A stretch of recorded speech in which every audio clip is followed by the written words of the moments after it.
Welcome to the Happier Life Project, the official podcast from the award-winning mental health and wellness app, My Possible Self.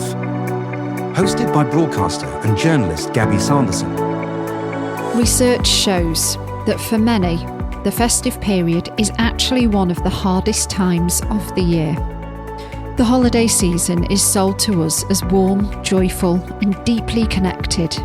Yet for so many, it's also when loneliness, sadness, and anxiety feel the strongest. Even those surrounded by loved ones can experience a dip in well-being. And if you've ever wondered why Christmas feels unexpectedly heavy, or why your emotions seem to intensify in December, you're not alone.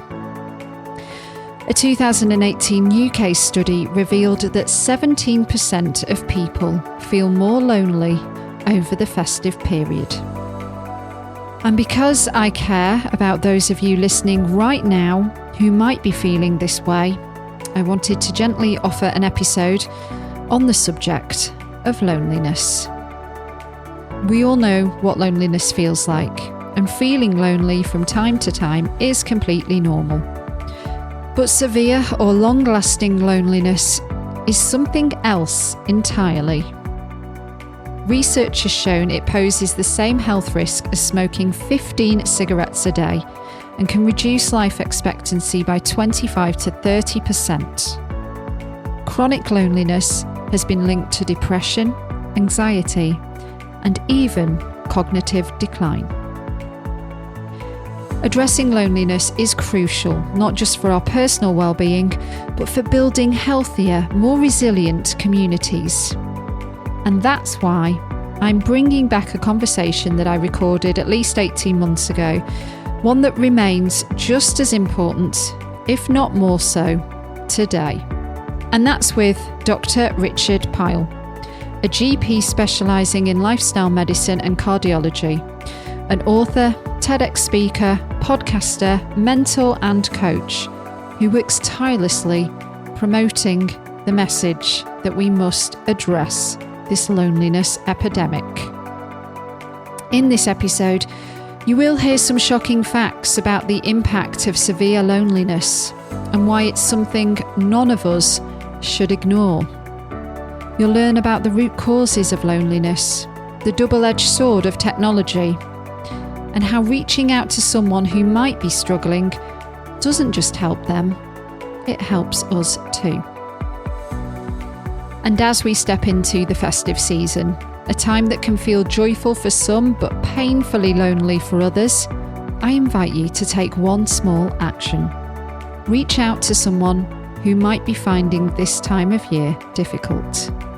A simple message, a phone call, or even an invitation for coffee can make a world of difference. Because when we choose connection over isolation, we don't just ease another person's burden, we strengthen our own sense of belonging too. So let's make this holiday season not just about celebration, but also about compassion. Let's get started. Welcome, Dr. Richard Pyle, to the Happier Life Project podcast. I'm delighted I've finally found somebody to talk about this very huge and important subject that's done the research as well, which of course is loneliness. But before we dig in, I am absolutely fascinated with your background, being a very busy, I'm sure, GP, but then advocating and also writing a book on the whole lifestyle medicine side of what you are clearly very passionate about, I think makes you quite unique for somebody that is an NHS doctor that I'm sure is just like working round the clock as it is. So I'd love to know what makes you so passionate about lifestyle medicine, because I think this all weaves into what we're going to be talking about. Yeah, thanks, Gabby. I mean, I have to say, based on my knowledge of some of my colleagues, I wouldn't say I'm unique, but I think it's my personal experience that led me down the route of lifestyle medicine. And I think that's true of a lot of things in life. People often have something happen in their life that means that they develop that area of interest. And like a lot of other doctors, Gabby, I trained gosh, how long ago did I qualify? 24 years ago as a GP. Mm. And when I qualified, I was very much the kind of, what does a doctor do? Well, a doctor listens to a patient sometimes. They get a collection of symptoms and signs. They make a diagnosis, and then they do some doctory stuff. So they give them some pills. They refer them for more tests. Maybe they do a bit of surgery. That's how medicine works. But I think through my own circumstances, I realized that there was a lot more to it than that. And really the trigger for me was not just the fact that often when I was sitting in a consultation with patients, I found myself thinking, I really can't help you with what's the root cause of your problem because it's your life. And yet you're ending up sitting in front of me as a medical expert, but it was our own life. So my son, Luke, who's 27 and a wonderful human being, has severe complex epilepsy. And life was very challenging for us because we were on call 24/7. Like every day could be an emergency, calling ambulances, ending up in hospital. And that took a toll on us physically and mentally as a family. And it made me start to think, what can I do to stop the wheels falling off? How can I look after myself? How can I look after my family? And once I started to explore that and looking at what we'd now call lifestyle medicine, it wasn't really called lifestyle medicine then, looking at things like my sleep, which wasn't very good, and my eating, which was okay, my drinking, probably a little bit too much alcohol than was good for me, my movement, my relationships, how I manage stress. It was only by looking into that I realized what a difference that could make to me. And then if you're hopefully a proper doctor, when you've learned all that stuff for yourself, what you don't do is go, well, that's good enough for me, but I'm not going to share it with anybody else. Okay. It's a special secret that I will keep to myself. So then you have no choice, but it leaks over into the rest of your life, however difficult that actually might make your life. Yeah. And then the rest really from there, doing a diploma, writing a book, etc., that all just kind of followed. Well, I'm glad there's more than one of you out there. Maybe it's just from my own experience. Good. From my own experience with my doctor's surgery, where I'm from, I've not met one like you, put it that way, because I've had various challenges, mental health ones, or gone for things like headaches, where I was just prescribed a painkiller or an antidepressant and sent on my way. And it was a lot to do with time as well, because they're just so overwhelmed at my practice, and I'm sure most practices around the country, but like you said yourself, the benefits can be so profound. And so this is kind of why we have the My Possible Self app, which is very much like yourself advocating for, yes, sometimes it's important to be on prescription medication for your mental health, but then also holistically, there is so much that you can do. And so when it comes to mental health and today's topic, which is loneliness, I mean, I doubt anybody's walked through your doors and said, when you say, what can I help you with today? They say, doctor, I've got acute loneliness. Or am I wrong? Gabby, you're not wrong. What tends to happen is that they present with something else, what we might call the presenting complaint. What kind of stuff would that? And that could be, headaches, low mood, symptoms of anxiety. Other physical symptoms could be, palpitations, chest pain, irritable bowel syndrome. Yeah, all manner of things. Yeah. Wow. I thought maybe like fatigue, like we said, low mood, and maybe like muscle aches or something, I could imagine. But palpitations because of feeling isolated and alone. Absolutely, because when we're feeling lonely, and we can talk more a bit about how you define loneliness, but when you feel lonely, essentially you are fearful. You're in fight or flight mode in your body. So you've got your heart's racing, you've got adrenaline and cortisol surging around your system. But of course, instead of just being in fight or flight because you're running away from a lion that's trying to chase you, or you're trying to jump onto a bus, you're chronically lonely. So you're chronically stressed, chronically anxious. That causes inflammation. So you can actually measure levels of inflammation within your body, for example, with blood tests that show people when they're struggling with their mental health, including loneliness, that they are inflamed.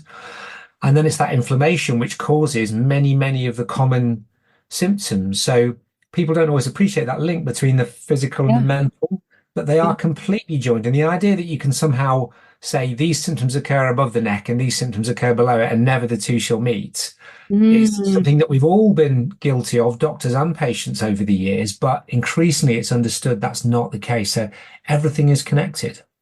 That's just blowing my mind because I mean, I've jumped ahead a little bit because I was going to get into the physical symptoms of loneliness, but like, yeah, I think some people might be really struggling with feeling alone, but then also be struggling with some of those physical symptoms and not put the two together and then therefore think there's something wrong with me, like if I'm going to have a heart attack, or it could almost veer off into creating more mental health problems and physical problems because you're not putting the two and two together and being like, oh, it's because of this, right? How do I address this, right? Because I think a lot of people accept loneliness as that's just their life now. Do you think that? I think I would agree with both things you said. So first of all, you commented on something about people presenting with physical symptoms and not realizing it's linked. Yeah. I can think of one patient that I'll practice. Obviously, I'm not going to, breach their confidentiality, but they present to us hundreds of times a year. That's not an exaggeration. Hundreds of times a year in phone calls or face-to-face appointments. And essentially it's because they're lonely. That's what it basically boils down to.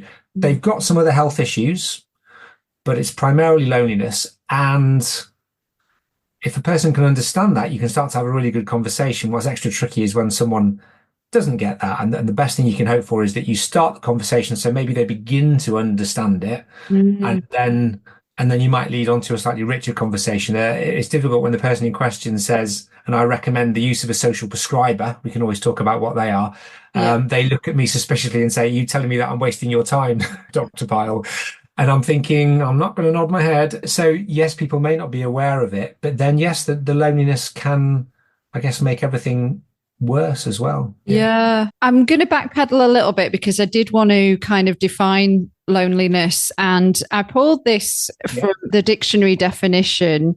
The dictionary definition of loneliness is the unhappiness that is felt by somebody because they do not have any friends or do not have anyone to talk to. And that's the dictionary definition. How would you maybe elaborate on that? And I don't see there's anything wrong with that. The slightly different words I would use, which I used in my TEDx talk, are that loneliness is a mismatch between the quality and the quantity of relationships that you have and those that you need. Because obviously we all need different amounts. So there's nothing wrong with being alone because we all need some alone time. And there's nothing wrong with being lonely in the same sense that there's nothing wrong with being bored in life. There's nothing wrong with having to wait for things. There's nothing wrong with having to sometimes struggle through difficulties in life because that is life and we should learn from it and we can't avoid it. But it's when that mismatch is chronic, when it's there all the time or a lot of the time, that's what triggers the fearful response, which triggers the inflammation, which triggers those long-term conditions that I've referred to. That's essentially what loneliness is. Yeah. Wow. And just going a little bit more into the mental health aspect, this was taken from psychiatry.org. Persistent loneliness is associated with higher rates of heart disease, obesity, depression, anxiety, and dementia. While it impacts people of all ages and backgrounds, some people are more at risk than others. I feel like as well, it's probably a bit of a vicious cycle because like if you are struggling with your mental health, you probably don't want to socialize. You might have connections, but you feel like too anxious to do so or too low. But then could actually be helping you alleviate some of those symptoms if you could push through them, but you probably don't feel like you can. Yeah. So then if you're isolated because you just are because of life, I think then that could actually bring on some of these mental health problems like depression and anxiety. So it does seem to be like this challenging cycle that needs to break. Yes, I agree. I think that's true. I mean, you started off by saying that you mentioned that you quoted the association between loneliness and ill health. It's thought that it is at least as bad for you as obesity, as physical inactivity, as smoking. we compare everything to smoking, don't we? Obesity is the new Yeah. smoking. Physical inactivity is the new smoking. Well, guess what? Loneliness is also the New new smoking. smoking. And it could increase your risk of dying early from any cause by about 30%, which is huge. 30%. 30%. And into what that might mean in real life is, in some people, it could knock off, 5, 10, 15, 20 years of their life, potentially. That's been shown in some studies because of that inflammatory effect of loneliness. So it's not to be underestimated. It's a No. really, really big deal. Yeah, yeah, we absolutely shouldn't be burying our head in the sand. In your TEDx talk, loneliness may be worse for you than cancer seemed to be like a tagline that I Mm, came across on Google, mm. when your video came up. So what is it? The stats, you'd done some research. It was like 1 in 2. Yeah, so I did a lot of research for the TEDx talk because I don't know how much you know about TEDx, but you can only say things in a TEDx talk which you can reference. You have to be able to back them up.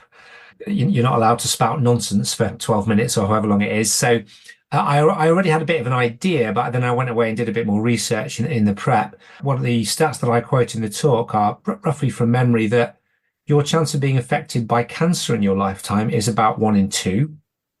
And interestingly, that used to be 1 in 4 or 1 in 5 a few decades ago. So something's going on there. That may be outside the remit of today's conversation, but Yeah. that's relevant to all of this. And actually, your lifetime chance of being significantly affected by loneliness is the same. So the chance of being affected are the same, Mm. but potentially the real problem is that the outcomes may be worse. And now, please don't get me wrong. In case anyone's listening to this who's suffering from a life-limiting illness as a result of cancer or has a bad prognosis, they might be thinking, well, I'd take loneliness over my lung cancer any day. Mm. But we're talking on average. Mhm. And the reasons I gave in the talk and in my research were because, first of all, we're not very good at picking it up. So you can be lonely for quite a long time and be developing all those health problems before it becomes diagnosed. And that's can be true of cancer, but it isn't for all of them because we have national screening programs for breast cancer, for bowel cancer, for ovarian cancer, but we don't have a national screening program for loneliness. No, you did refer in your TEDx talk to, was it the loneliness scale? Yeah. There was a couple, but one of them seemed to be it wasn't an easy like tick A, B, or C. I had to you do the sums and then you add it up and then the results were here, there, and everywhere. I think that might have been the loneliness scale, and then it wasn't something like you said, a template to a check through. And do you know what I'm trying to say? I'm not saying it very well. No, I think I get what you're saying. The problem is with those tools that they're not terribly user friendly. Yeah. They can take a while to do. People wouldn't necessarily know they're out there. And some of them you have to pay to use anyway, like the UCLA thing and the alone scale. But actually, I did look at a study which said they compared the complicated questions to the mini, less complicated questions to the one question. And it turned out that it was pretty much as good at predicting significant loneliness. And that question was, you'll be unsurprised to guess, do you often feel lonely? Yeah. And that's true in the sense that we know as doctors that actually asking a patient, do you often feel depressed? Will often get you the answer to depression or, the diagnosis. So we don't have a screening program, but we could have, and we could get into that. The other problems, I think, in comparison with cancer is that we spend an awful lot of time and money on cancer treatment, don't we? I mean, every day in the newspaper, great news, here's a new gene therapy for cancer. Here's something that doesn't just treat particular cancers, but zaps your immune system at just the right point and affects your mitochondria and stops all these cancers developing. And cancer is a condition that we can live with, and it'll be a long-term problem, and you'll survive it for decades, not months or years. But we're not putting the effort in when it comes to loneliness. And some cancers have got a 90 to 100% 5-year survival rate. If you're alive at 5 years after most cancer diagnoses, you are considered cured. But loneliness doesn't. And the other point that I made was that it's the groups that are affected as well. This is kind of the toughest thing, Gabby, I think, because you might expect that the loneliest group would maybe be an older patients, be sicker patients, be frailer patients, be bereaved patients. But actually the most lonely group in society are the 16 to 24-year-olds. And they're the people with their whole life still in front of them. Mm. but in some respects are lonelier and more challenged than people 60 years older than them, dealing with ill health, dealing with bereavement. And what concerns me about that is that if that's true now, what are they going to be like when they're 30 and 40 and 50 and 60? And will they become less lonely because some of the things that make you lonely when you're a teenager are natural, and to some extent it's always been the case?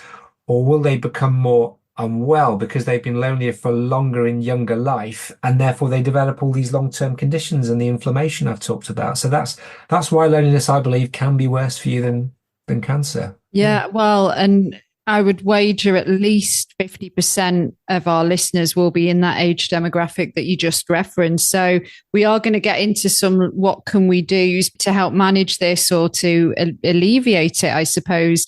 But I couldn't help but think about my grandparents when you were talking and how different the world was pre-COVID days, that's for sure. But going back to like their generation, I remember when I was out with them as a little kid, they'd stop and talk to everybody in the street, on the bus, in cafes, at church.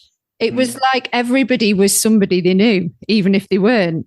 And as the years have gone by, we've lost that. So now it would seem very bizarre if somebody was just chatting to everybody that came across their path now. And it would seem more bizarre than normal, which I think is a really big shame. What do you think about that? No, I agree. And which part of the world do you come from? I'm a northern lass. I'm from Lancashire. Lytham. Right. Okay. Well, I'm from Stockport originally. In Manchester. Okay. Yeah. The reason I asked you that question is because it made me think. You said you wouldn't do that nowadays, or you might be a bit odd if you did. And I remember these humorous news headlines which say cheerful northerner freaks Londoners out by talking to them on the tube. And and it's that. I don't like being one of these, it's all going to hell in a handcart people. And, I remember when all this were fields or whatever. But I do think that we have seen that shift in our society. I think we are more inward looking. I think if we're not careful, if we absorb through social media and the news, a lot of the bad news that's filtered towards us, we probably begin to think the world's a bit of a bad place. So we're probably less trusting.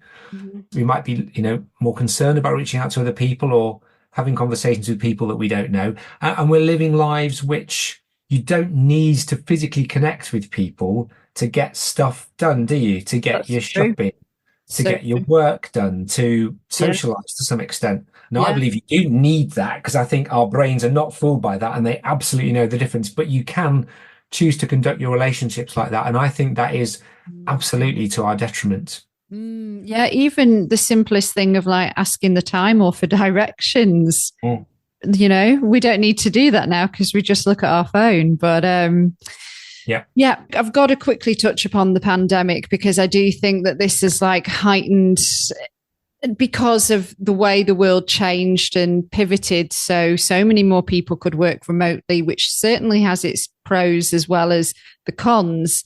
But I think you'll agree that the biggest con is this isolation now. Especially if you don't have a family, if you live alone and you work from your screen at home, then it can be really challenging. And again, I think it goes back to this cycle of like, you can almost feel very apprehensive then to make yourself go out and connect with people because you've been so isolated. Yeah. And there are so many examples of that spring to mind. So if I just cast my mind back to kind of working my way through what happened in the pandemic, first of all, and I say this with hindsight, because I don't blame the government, particularly at the time, for being very cautious. But with hindsight, it was a massive mistake to tell people that they, could only go outside for, what was it, an hour a day, and you weren't allowed to do that with anybody else. And people sitting at the opposite end of park benches getting interviewed by the police. I mean, that demonstrated a fundamental lack of understanding about how humans work. And then we had schools going online. And what we shouldn't forget at all is that, you're obviously younger than me, but I'm 51. So only a couple of years of my life were affected by lockdowns, maybe 18 months thereabouts, which is a small proportion of my life. And I was able to remind myself that there is more to life than this, and this isn't how the world works all the time. But if you're a young kid in primary school or maybe just starting in secondary school, and for a year or two, your relationships had to be virtual. If you were lucky enough to have all the right tech and supportive parents, you were talking to people online. You weren't allowed to mix. You weren't allowed to socialize. That's a massive chunk of your life.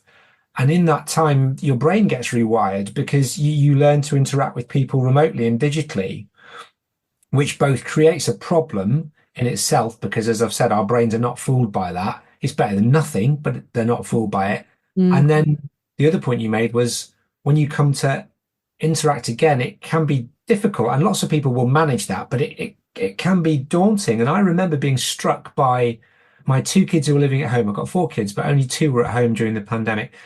And they actually quite liked lockdown. It wasn't brilliantly great all the time, but the school did very well. We were close as a family. We had a nice house to live in. The broadband worked. They had computers. It was okay. But when they went back to school, although on one level they were really looking forward to it, and they did, once they were back in, they loved it. But I remember they did admit to me that they were feeling a bit anxious as well about going back into the classroom and sitting in the same room as 30 other people. Yeah. And for some people, of course, that's their whole life. Sometimes if you're someone who's really anxious, really lonely, really depressed, people did make comments on social media during the pandemic when people were describing how awful it was being isolated, living by themselves. They just said, welcome to my world. This is business as usual for me. This is what I'm used to. And yet suddenly, because of this massive, it was like the world's biggest scientific experiment, but there was no ethical approval sought, was there? What we're going to do is we're going to take the whole world, and it's a lot of it, and we're going to put people into lockdown and we're going to see what happens. We won't know. There's no ethical approval for this. We'll just crack on and we'll do it. And we know what happened. And COVID was the initial COVID infection. The pandemic was like an explosion, like a volcano going off under the water at sea. And the initial concern was about the immediate consequences of COVID, illness, death, etc. We were all terrified, weren't we? But then the second wave and the third wave and the tsunami that came in was all the consequence of that, the pandemic, which we're still seeing these tidal waves of loneliness, inflammation, explosions in long-term conditions. And we're still experiencing that to this day. Yeah, I think I still am feeling the ramifications, to be honest with you, because my work changed, because I worked for many years in audio, in radio and podcasts, but it's always been in a studio. And then, I mean, I was really lucky. I was working for Apple Music at the time when the pandemic started. So I was very well looked after, and they had the money so that we could, recreate radio studios and send equipment to whoever needed it to continue working. And then, in my field, a lot of other places did the same. So yeah, now for me, I can record a podcast from anywhere. I'm in Lisbon right now talking to you, which is like lovely and stuff. But then, like, I've certainly noticed if I'm put in a group of people that I don't know, I try and gravitate towards one person to talk to, and I'm a bit intimidated. Where I think probably before the pandemic, I wouldn't have been so bothered, because I mean, I'm a presenter for a living, but I've noticed it myself when I go into socialize with groups, and if it's like more than a few people, then I'm just a bit like, don't know how to interact. It's like I've forgotten how to communicate effectively, Okay, so let's talk a little bit about what we can do. What would you prescribe to somebody who is feeling lonely? And I guess I'm going to make it more hard for you and say lonely and shy. Yes. That it's worth just dwelling on that for a moment, isn't it? And thinking about distinctions and definitions. So it's okay to be alone, as we've discussed. It's okay to be occasionally lonely. There is nothing wrong with being shy. Shy people aren't necessarily lonely people. If you are an introvert, that crudely speaking means that you get a lot of your stimulation from within, and you don't need and you don't want as much from other people. If you're an extrovert, a bit more like me, then you probably do need other people more. But even a shy person talking about relationships and connections, saying they don't need people, is like someone who's got a small appetite saying that they don't need food. We do all need food. Right. We just need the right dose of people. I think for me, one of the first things about loneliness, and again, this is going back to the TEDx talk, it's like the parallel is with health problems. In an ideal world, of course, we prevent them rather than waiting for them to happen and then having to deal with the fallout. And how might we prevent it? Well, going back to this conversation about the screening for loneliness, and this is where I think well-being is a collective thing. We are interdependent on each other, and you can talk about your own well-being, but that's quite a selfish and narrow view of the world, and probably not as fulfilling as you might imagine. But when we think about other people and our interdependence, we can enjoy greater well-being. So this is where you can think about other people. And what I've recommended is that people, look for those who are feeling lonely. And that, that might be people who are angry, people who are withdrawn, because even when you're lonely, you aren't necessarily reaching out to others going, can I be friends with you? You might just close in on yourself. Yeah. So looking for anger, looking for changes in behavior. If you're a friend or a family member or a colleague, you might recognize that they are struggling and that something's different, and you could at least explore that. People might be using substances more, drugs, alcohol. They might be spending a lot more time on the internet, social media, etc., chat rooms, whatever. And so looking for those signs of loneliness, and then having a chat with them, which is more than just, what we do when we talk to people and we go, hiya, how are you? Yeah, I'm good. Yeah, you? Yeah, I'm good. Yeah, thanks very much. And you've had that social exchange of niceties that's the box ticked for the day. Yeah. But just having your ears open a little bit more, so that when people look at you and they go, yeah, I'm all right. What does that say? That doesn't mean I'm great. It means I've got stuff going on.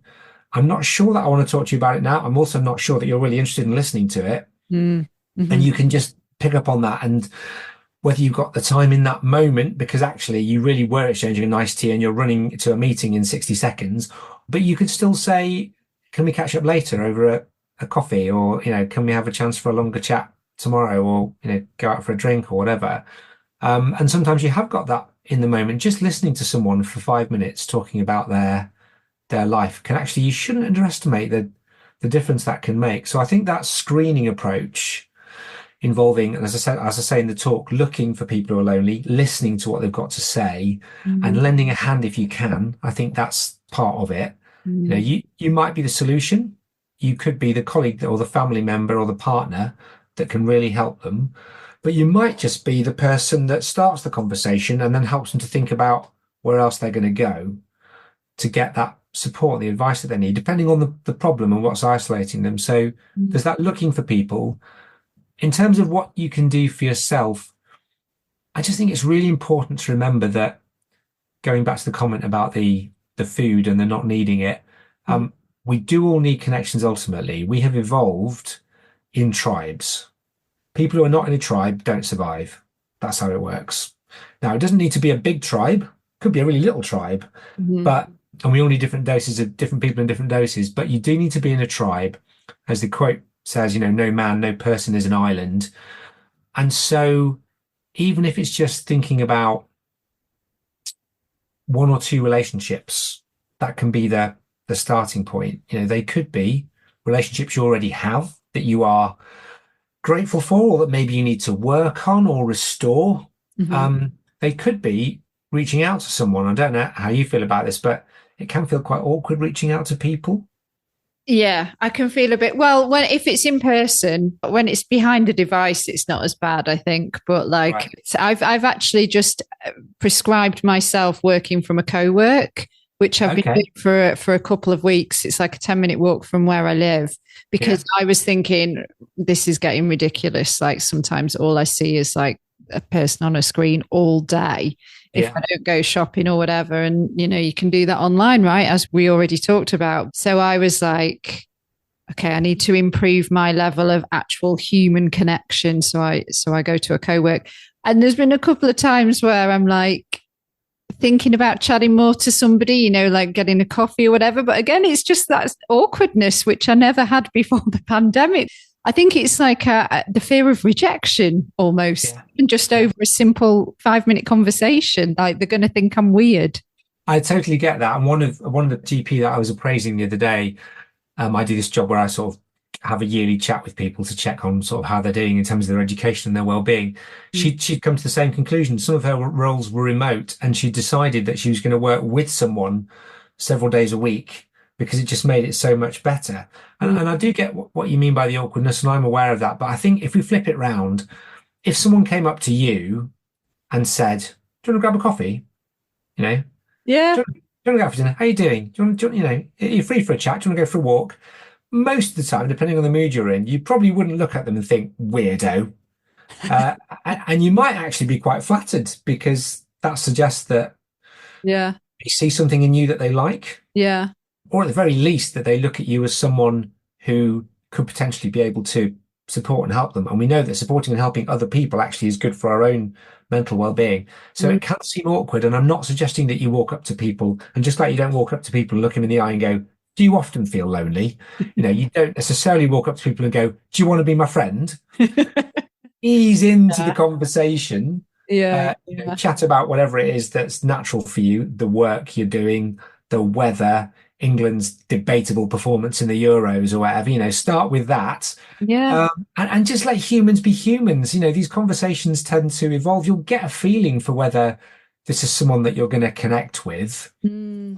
It might seem daunting, but actually it's really not that bad. And as you say, it's easier to do it through a device, but I would argue it's much more meaningful to do it face to face because you must get invites from people on LinkedIn all the time. I don't know how many LinkedIn followers I've got. It's 500, 1,000, whatever. Yeah. Are those for relationships? No, of course they're not. Yeah, absolutely. Completely agree. Just you flipping it and saying, well, how would you feel if somebody came up to you? And then Yeah. I'd be like, I don't know, I'd appreciate it, that, and seeing it from that perspective makes me more like, okay, yeah, that was helpful. Thank you. You're welcome. The other thing I recommend is think about the relationships that you've got. We've acknowledged already that some people need lots and some people don't. But the analogy that I give is like plants in your garden. And lockdown was perfect for this. My wife absolutely loved lockdown. She thought it was bloody great. She really did. She was going to ask Boris if we could extend it at one stage.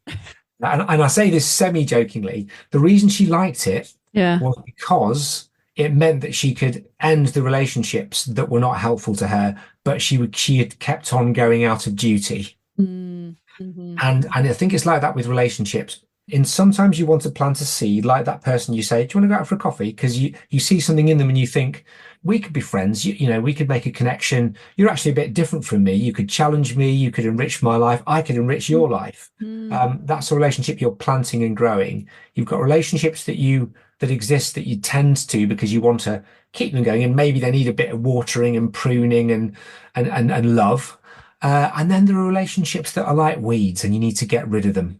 And because if you get rid of toxic relationships that drain your energy and your time, then you've got more energy to spend in the good relationships, which is going in another gardening analogy. It's a bit like the tomato plant that my son's got. If you leave all the leaves on it, they soak up all the nutrition, you get tiny tomatoes. If you get rid of the dead stuff and the extra stuff, then you grow bigger tomatoes. So I think it's important to think about that when it comes to relationships. Yeah, and it's putting the effort in, isn't it? And I think whether you want to cultivate more connections or just enrich the ones that you have, it's like you can't just expect them to just be that way, can you? And I think sometimes people think, myself included, you wait for the invite rather than being the protagonist and being like, hey, I've not seen you in a while. Should we go for coffee? Or like you said about making new friends, saying, hey, how about getting a coffee sometimes? It's like, we're more likely to avoid, I think, than to go after. And again, I'm not really sure why, apart from like the fear of rejection thing is the only thing that comes to my mind. It could be that. It could be because you've got a load of friends already. You don't feel you need any more, which is fair enough. Yeah. But I think, yes, I think there's going back on our discussion earlier, it could be that now feels more awkward, whereas maybe, in the past it perhaps wouldn't have been, because that was how you interacted with people anyway. There was no other way of interacting with people, so you'd have a conversation with them.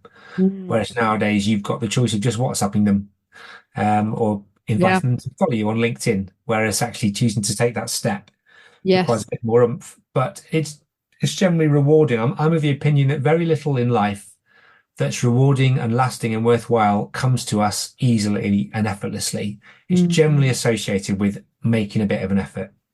You get your rewards from that. Yeah. I'm going to show you something that Jane Fonda said recently because I just think she's the best. So she was asked, what is the most rewarding benefit of having a strong group of girlfriends? And I thought she had a really interesting response. She said, your health.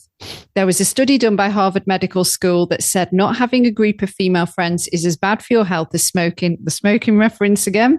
Mm-hmm. Men sit side by side looking outwards at cars, sports, at women. Women look into each other's eyes and they ask for help. They show their vulnerability. That's so important. It's so important for health. I think that's why, on average, women live 5 to 7 years longer than men do.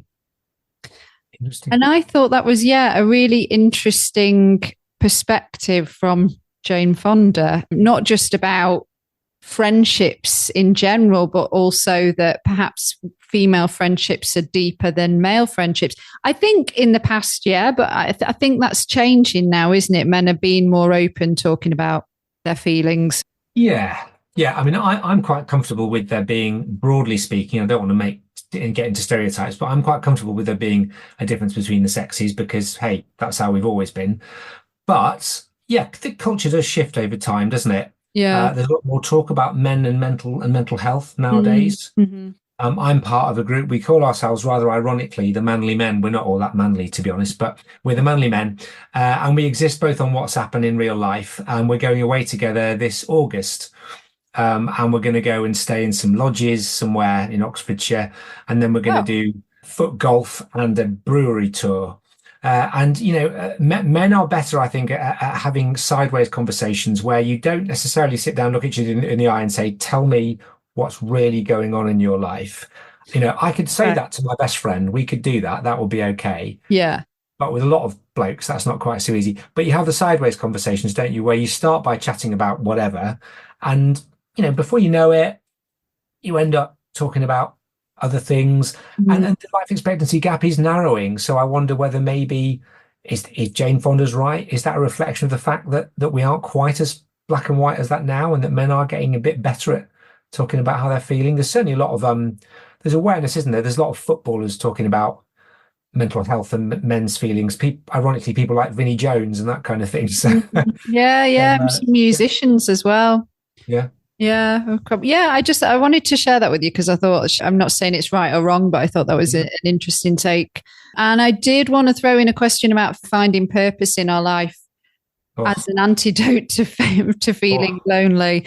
Yes. I mean, your book includes the word, so I felt like it was important to touch upon. Fit for Purpose is the name of the book. But in terms of the importance of purpose and how that correlates to loneliness and to mental health, I noticed on your website you ordered the key pillars of well-being as the following: purpose, relationships, sleep, eating well, movement, and stress management. Was that intentional? It pretty much was. You could debate where the movement and the sleeping goes, but I'm firmly of the opinion, Gabby, that if we had those first two pillars sorted in our lives, so purpose and meaning, number one, and connection with other people or relationships, number two, the rest tend to follow on by and large. And they're really, really important. And this could be a whole other podcast episode. I know, yeah. Podcast episodes. And thank you for the shameless plug for my book. The purpose in life, I think, is fundamental because it's about what matters to you, and it takes the focus away from what's the matter with you, and it's more valuable than that.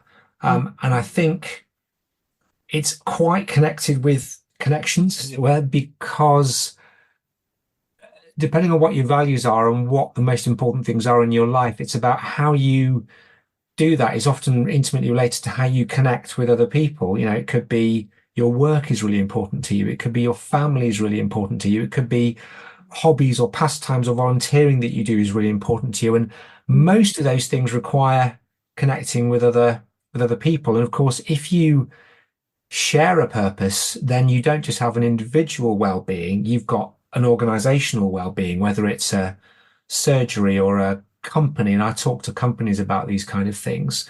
So I think they're both really, really important. And the evidence for purpose is really quite compelling. I don't want to go too much off course here today, but just as we talked about the stats for loneliness, it's been shown that having a high sense of purpose in life is associated with, and I will stress this, we haven't proved cause and effect, but is strongly associated with being less likely to have a heart attack, less likely to have a stroke, less likely to suffer cognitive decline with things like dementia and brain issues, better recovery from illness, including cancer, reduced rate of dying from any cause, including heart disease and cancer, certainly in women, prolonged survival in HIV, all kinds of really interesting things. So they're both really, really important pillars, and they do often connect.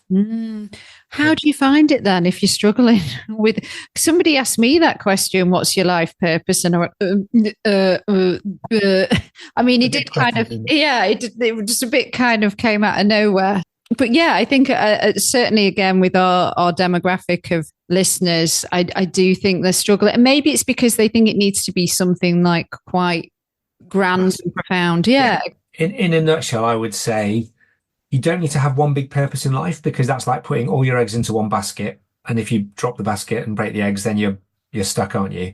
So I think life, well, it's a cliche, isn't it? But we talk about life as a journey. And the analogy that I give is you start off with a plan. You put something into your sat nav and off you go. But along the way, you might get roadworks, you might get detours, you might decide that you want to go somewhere else. So purpose can be lots of different things.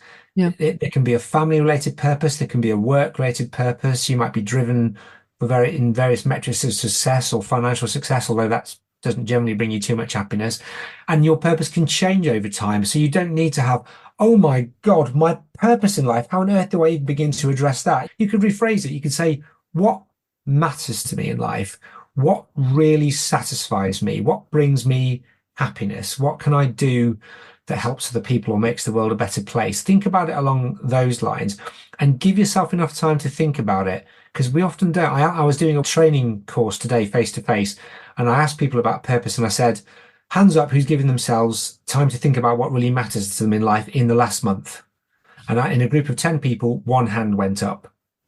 No one else had done. So it starts with giving yourself that time, whether it's, 5 minutes a day, probably not enough, half an hour a week, half a day a month, whatever you can spare, just to really sit and be and think without all those intrusions is a good place to start. And then figure out from there what the next steps might be. You don't need to be the Dalai Lama, to sort of start down that path. Yeah, just because you did reference it. And for people that are really struggling again with loneliness, you talked about social prescribing and a social prescriber.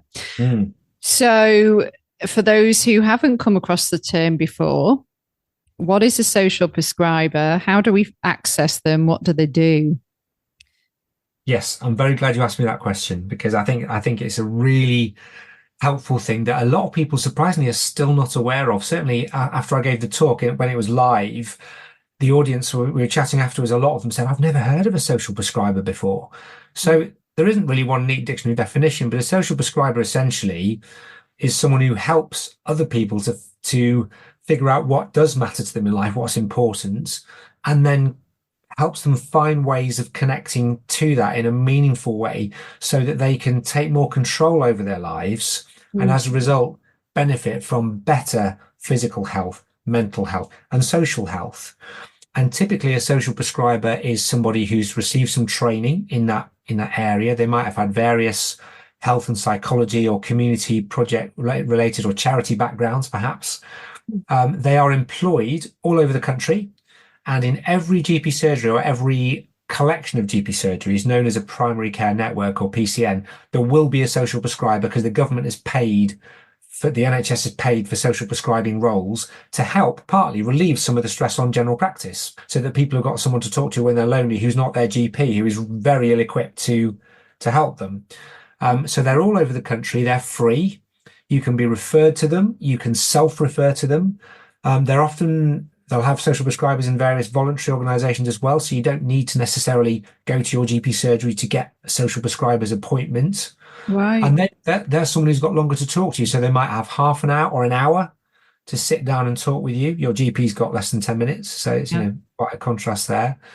The analogy that my friend Tim gives, who's an expert on social prescribing nationally and internationally, is that they're like travel agents. They don't necessarily take you on holiday, but they help you figure out where the holidays are that you want to book, because they know about all the community resources. They know about helping you get in touch with the right people for debt management and joining clubs like gardening and walking and support for carers taking up other physical activities, looking at housing, for example, that kind of stuff. So they're people who are in the know, who can help you. They don't fix you, but they help you figure out how you might, with a little bit of help, start to fix yourself. And they're a really valuable resource. And I hope that all healthcare professionals listening to this, certainly GPs, if they are, know about social prescribers, because they're really valuable, and they've been shown to reduce the likelihood of needing a GP appointment by 28%. Wow. And get this, the likelihood of attending A&E by 24%. Goodness. 24%. Well, that's quite telling, isn't it? Very much so. Yeah. Thank you. I think this is going to be such a valuable episode for so many people listening. Thank you, Gabby. It's been a real pleasure talking to you.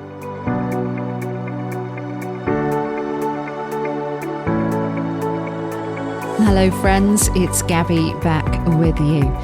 If you are suffering with your mental health, there is a crisis button on the My Possible Self app, which will signpost you to the correct information for immediate expert advice.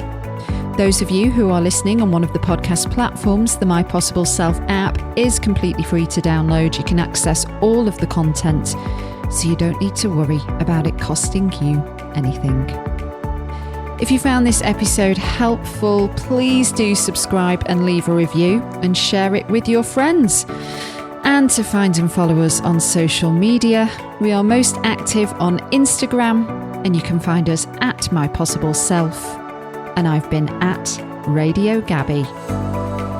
Until the next one, do take care. Bye for now.